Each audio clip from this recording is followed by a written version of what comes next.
Kathleen. My goal tonight was to not cry, and she already started it off, putting me to tears. So I'm honored to be here tonight representing Bare Necessities. So 2 years ago, I stood up here on this stage and was one of 20 pediatric cancer survivors. We were celebrating the 20th anniversary of the Bear Tie Ball. As I look back on that moment 2 years ago, life seems so much simpler. And I had a lot more hair then, too. My biggest worries at the time were planning my wedding and trying to convince my husband to let us get a dog. And I totally got that dog.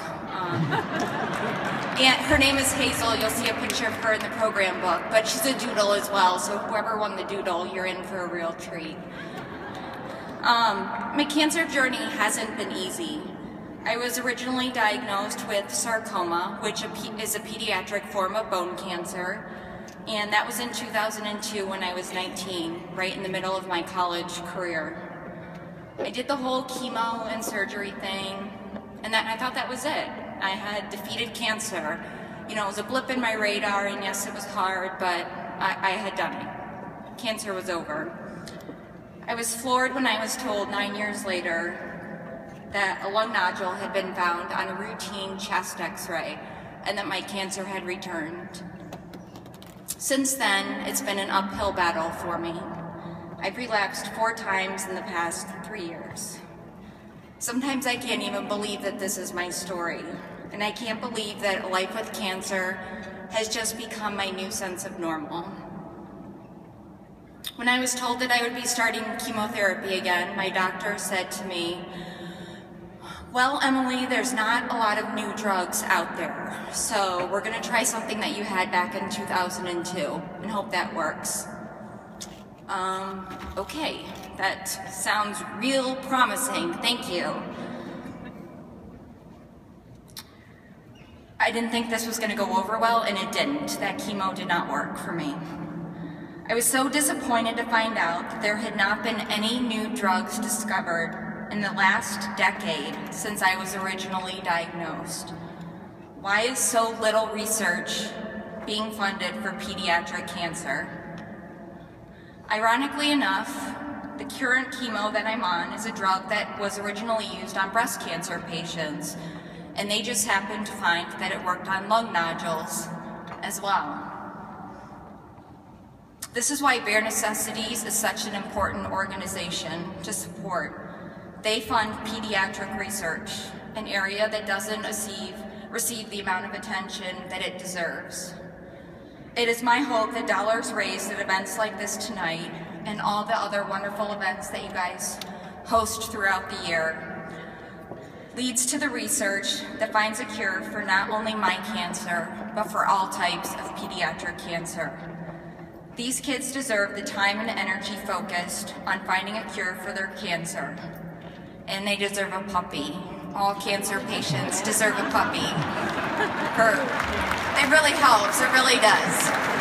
Thank you, Andy, for letting us get a puppy. I'm 32, and I'm proud to say in my 13 years of battling cancer that I am a 5-time sarcoma survivor.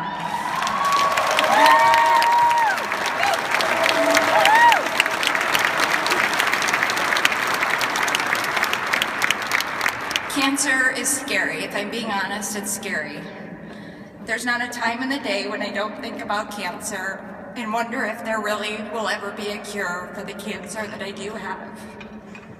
The unknowns and the what-ifs can be very overwhelming. I know that it only takes one scan to show that my cancer is out of control. And living like that, it's not easy. You try to put on a brave face, but it's not easy.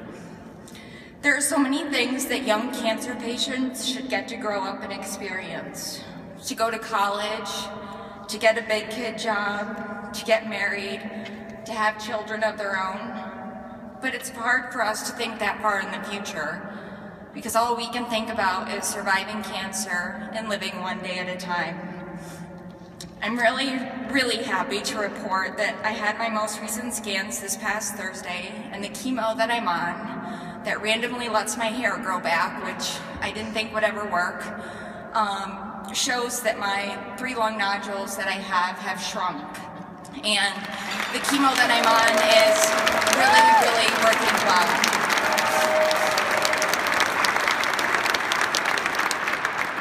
Robin Roberts has a great quote that I try to live each day by. And her quote is, "If you are living in the past, you are depressed. If you are living in the future, you are anxious. And if you are living in the present, you are at peace. Cheers to living each day in the present." And I'd just like to take a minute to thank my husband, Andy, who is there with me every step of the way. And he really makes me feel like cancer doesn't define who I am as a person, even though it consumes so much of our life. He never makes me feel like cancer defines who I am. So thank you, honey, for that. I love you. That's it.